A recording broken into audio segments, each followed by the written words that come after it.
Embracing change, why what got us here won't get us there. In this episode, John Tonkin from Brain in a Box confronts the reality that change is accelerating at an unprecedented pace.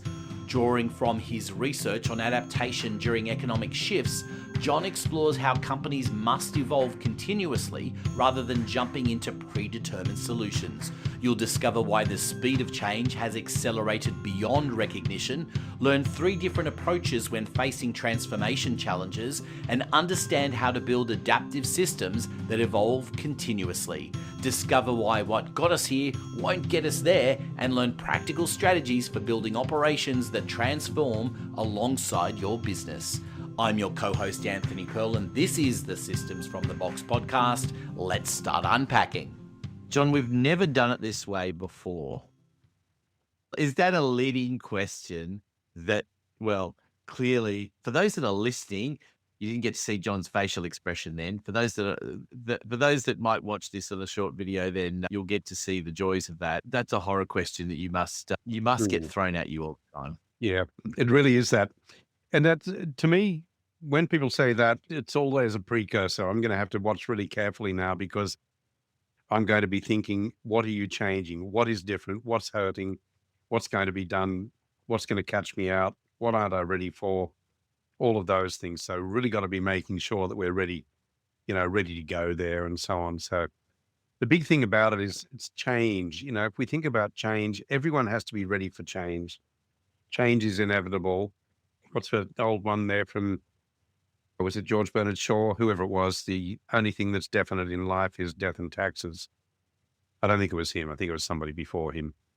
Probably was. But anyway, whoever it was, it's a really good thing. But the biggest thing these days is that the speed of change is very, very fast. Things that changed before were changed slower. There's a new type of car coming out. Oh, look at that new car. Whereas now, when was the last time somebody commented on a new car? There are new cars coming out every 10 seconds, and then you find out, there have been 100 new cars come out since that, and so on. So, the speed of change is so much faster. We've got changes that come from everywhere. We've got, changes in legislation, code of practice. We've got best practice benchmarking. We've got new materials, new technology, new fashions, new thinking, new tools we use, new everything. And to me, it's a matter of understanding that everything is going to change all the way. I remember doing a paper back in 1992, publishing the paper, and it was called Same Company, Same Name, Same Company Name, Different Company. That's right. Okay, so it was Same Company Name, Different Company. And I put some models there, and it was how people responded to the mini recession we had in 92. And it was looking at what businesses did. Some businesses would come in and they say, we are profile A, imagine a circle. And things aren't working the way we expect them to. We have to change. And so they would change into what they thought was the ideal one. They would change to option B. So from a circle to a square, if you like, because they knew exactly what shape it had to be, or so they thought. Because we had that predictability back then. We thought, this is what it will be now.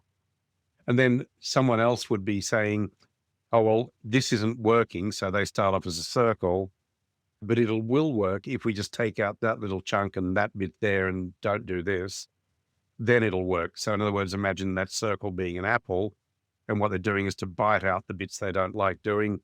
And, oh, good, we can manage that. That'll work and it'll be fine. But then what the focus of my paper was that really we start off with a circle and we're going forward. We don't know what the next shape. So I had, in my pretty picture, I had about 10 little images going from a circle gradually towards a square and then into a star or something or other. But all the shapes gradually are morphing towards that.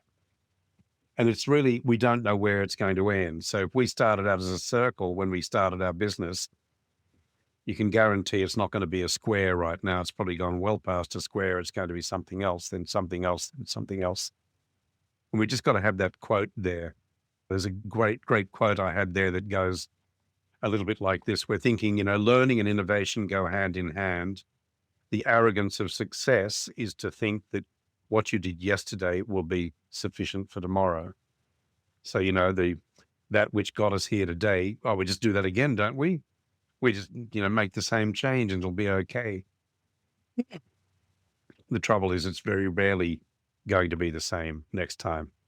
So we have to have that expectation of change and that understanding that everything's going to change. That's going to change in our business, and therefore it's going to change in our systems. And we have to be open to that, and our team has to be open to that. We have to have that idea to them, very, front of mind for them, which is, guys, if we're changing something, changing materials, for instance, we're going to have to actually see whether we need to update the systems to work with that. Update something that says, oh, our testing now needs to be different because we're using a different material there. It's harder, softer, whatever than the other one we were using before. So we have to be ready on all those different fronts just to make sure that, we don't end up with this thing that, nope, it always goes this way, because believe me, it doesn't. And if you think about it, everything that is old now was once a fantastic, exciting, inspiring new invention. Cuneiform writing. Now it's so old and everything else, but at some stage, geez, did you know there's a guy down the road who invented cuneiform? Isn't he a clever guy? I saw it on the telly. Oh no, wrong period. But we've got to have that idea that we are going to expect change, and change is inevitable. We have to invite it and be ready for it, rather than, nope, this will be like this forever now. It'll be fine. So it's really quite interesting. And it's the reality, isn't it, that we live in a time of accelerated change in many respects. There are so many things that are coming in as far as technology is concerned. So, what worked yesterday, you're right, isn't necessarily going to work tomorrow. And it's important to be able to be willing to adapt. So that whole idea that, we've never done it this way before, it's kind of a reality that's going to be the case. It might be incrementally rather than something that is, okay, we're just throwing the whole system out. We're doing something completely new today. Yeah. But incrementally, you're going to see that change. And if you look back, in 6 months' time on what you were doing a year ago, then you'll see that it could have been a huge leap. Yep, exactly. And, it's real. You're seeing it all the time. I remember one of the first clients I ever had, my first business was a company making aftermarket fiberglass parts for cars. And there were spoilers and little trim bits to go on the side and so on. And they used to use Aquadeer, a glue, a wood glue, as a release agent in these molds and so on, in the molds for the fiberglass and so on. And the guy who owned the business, who had started the business, was saying, no, let's get some Aquadeer. We'll use that. And then the guys are saying, no, it doesn't work properly anymore. There's something better, whatever that was, and so on. And we had to overcome that change, that desire to change that rigidity and so on. So it's that flexibility we've got to build towards. But, why do people react to change so negatively? I mean, this person wasn't a fear of failure or anything like that with him. It was more a matter of, but this worked before. I know what it is. I've done this before. So we're overcoming that momentum of I've done it before. But we do have a fear of failure. That's one of the reasons why people don't like change. We've got a fear of loss of significance. Like at the moment, everyone comes to me because I'm the only person who can do this properly. And now they're not coming to me, and it's a negative thing from me because I'm not that important anymore. We have some people react to change so negatively because they've got a super high stability focus, the S in the DISC analysis, if you like. They don't like change, don't like anything to be different. It always has to go this way. 3 steps more and they'll be saying, no, you put it in the wrong place. Come back there, please. And we have those people who have discomfort with changing the way home or walking a new path. It's just that thing we've got to overcome. But really, it comes down to people don't change. They just don't like being changed. People like change. They hate being changed. So really it comes down to that. Hey, John, I just want to take a break from the main part of the podcast for a moment so you can tell us a little bit more about Brain in a Box. So Brain in a Box the idea started when I was working in corporate. I was working in a couple of major companies, internationals, and I decided that when I went out and started my first business in 2000, that it was going to use the same principles as I had done in corporate world to capture systems and to make them accessible to the team. But I thought, I've got to be able to do this for small business, small to medium business. And that's what we focus on. So we work with the business owner, with the team to capture what the business does, and then to minimize the risk by going through and looking at all the risks that we have to manage, make sure we capture those and manage them effectively, and also to achieve the benefit. That's just effectively what it is. Yeah, I mean, why in the end do people react so negatively to change, particularly in business? I mean, it's a thing where, as you said before, that there's so much acceleration in terms of the use of technology and change inevitably comes with it. So why are people so scared of it? Is it just that fear of potentially losing a job? Is that what it's all about? I think there's an element of that, but I think significance isn't only through having the job. There's an element of significance that we all like feeling valued and important in some way, manner, or form. And so where we've got, people who feel that doing this is now going to take away some of their significance, can be a reason for people saying, I don't want to do it this way. The other thing is that there's just that thing that says, but we've always done it this way. Why do we have to change? And that's an assumption that change means moving away from stability and rock solidness and moving to something less stable, which it is, because inevitably, the new thing is not going to be, hasn't been tried and tested for many years and so on and so on. So there's always going to be that change element there. But what we have to do is to understand that that's what it is. That's what life is all about. Everything is change, evolution, call it what you will. Everything is moving towards the next thing. There's no staying still. It's simply some stages take longer than others, and we have to be ready for that. So we got to put a positive stamp on it. Yeah, and change is often about learning about the way we do things and having to learn new ways to do things. I think that can be scary for some people, again, depending on the age group that you're in. Yeah. But you look at it. I mean, I look back at my own career. It sort of feels like I'm dating myself a little bit here. But I remember when I started up in the media, working in television, we had a typing pool Yeah. because typing was an art form that had to be done on a typewriter in a particular way. Yep. We were lucky to have very advanced typewriters that had a mini screen on them where you could see about 4 words if you were lucky. Yeah. And now, of course, the typing pool doesn't exist anymore. It hasn't done for a long Yep. time. And there's an expectation that everybody knows how to type Yeah. to a certain degree, right? Yeah. I don't even know if they actually teach it anywhere. We Mm. all just kind of pick it up naturally. And so you have to be able to adapt with the technology and be able to learn some of those things because Yeah. some of those changes, you can't fight them. No, you can't. And I mean, even learning to type, taking back that one, I remember we had Type Quick typing teaching program when I was a group training manager just in Alderplay many years ago. We introduced that so that people could learn to type because we were working with keyboards and so on. And there, at that time, this was when the IBM PC first came out, and we had that, and they had a mouse, sorry. And the mouse was this was the first time we'd had a mouse on the board to play with, on the desk to play with, and so on.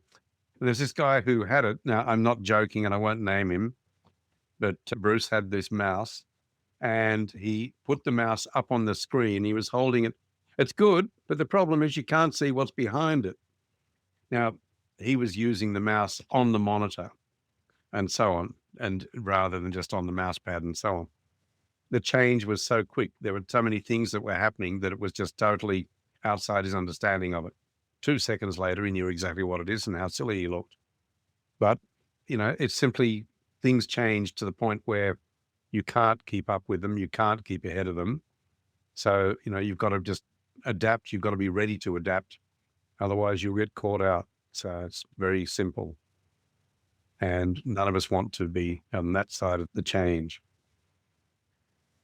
Yeah, I mean, I think that's important, isn't it? It's you don't want to be caught out, and I think it's why it's so intrinsic to business to be able to cope with change, isn't it? Because if you don't cope with change, if you're not prepared to change, the chances are that someone that is way more efficient is going to adapt and use that technology and overtake you, and so your business might no longer exist. And I think if you think about that in the extreme sense, photography is a great example, right? Where Mhm. where we went from the dark rooms Yep. where it took a long time to be able to do it to mass processing to instant processing Yep. or 1 hour processing that was done within a pharmacy to completely digital. Yep.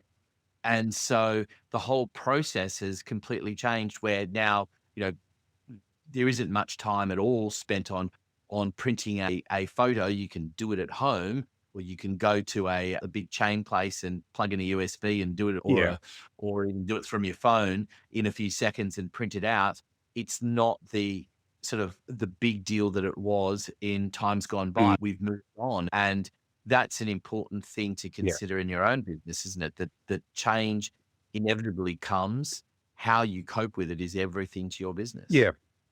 I mean, the photography one is very strong with me. I used to do a lot of photography, and I remember having my own dark room, and I had a cheap Russian enlarger to start with, and then I saved up and I got a Durst M600, which was fantastic, and all the rest of it. You go through everything there, and I've still got all my film cameras, and I still take film now and then and use that, but not all the time. But there are some things where you think, all right, I can put a roll of film in, and I've got my 36 shots, and I can take it down to the lab and get it processed, and then I can go down and feed the negs in and do the enlargement digitally anyway. So, you start to think, well, why don't I do the whole thing digitally? But, in a box just over here somewhere, I've got my Kodak digital camera, one of the first Kodak digitals that came out. And it was, I mean, Kodak invented the digital camera, and they looked at it, they assessed it, and they said, this is really good. And they made some digital cameras, but they didn't go very far and they stopped it. Where's Kodak today? And so on. Whereas everybody else who Um, said, this digital camera stuff, this is really cool. It's a big thing. I've also got a Kodak 1912 pocket camera. The pockets must have been pretty big because it was about, 280 mil high, long, and about 55, 60 mil thick and so on. A big pocket, certainly. But nevertheless, it was the leading camera in its day. And we got all the things that go on like that. But it's just everything. We've got to be ready for change. We've got to have that focus on change. And we've got to reward people who reward that approach to change that says, it's going to change. I'm ready for it to change. I'm straight here. I'm right here with it. If it's changing, I want to be on that. I want to be part of that change. Because if I'm not, I know I'm going to be right out of it. I mean, you think about AI. AI is such a big thing now. There's people who are looking at it as being a quaint little add-on. Oh yeah, you can do it with AI, I suppose, can't you? Well, strangely enough, you probably can. And you probably should be, because not doing it using AI, you're probably doing it the old way, the slow way, etc. And of course, there are things that go wrong with AI as well, but it's an example of the things that are changing and that change really quickly that we can adopt, and we can look at the good side and pick up all the benefits of it. And we can look at it, we can use it badly and get all the things that go wrong with it. Like the real estate agent who published, a property, and it had AI or whatever it was, whichever version of AI it was, had created, the such and such primary school and the such and such high school, which didn't exist, but it had put them in there because that made it seem complete, and it followed the algorithm it had or whatever it was, and so on. So we've got to have that focus on promoting change, accepting change, promoting it, and really recognizing when people do it. I'd rather have 3 people who can change and be ready for change than 3 people who are really good at doing it this way, using old methodology, old think in everything they do. Simple as that. Before you go, don't forget to hit the subscribe button on whatever platform you're tuned to Thank you for listening to the Systems from the Box podcast featuring John Tonkin from Brain in a Box. Details on how to contact John and his team are in the show notes, along with other valuable links you don't want to miss. This podcast is produced by Podcast Done For You. I'm Anthony Pearl. We look forward to your company on the next episode.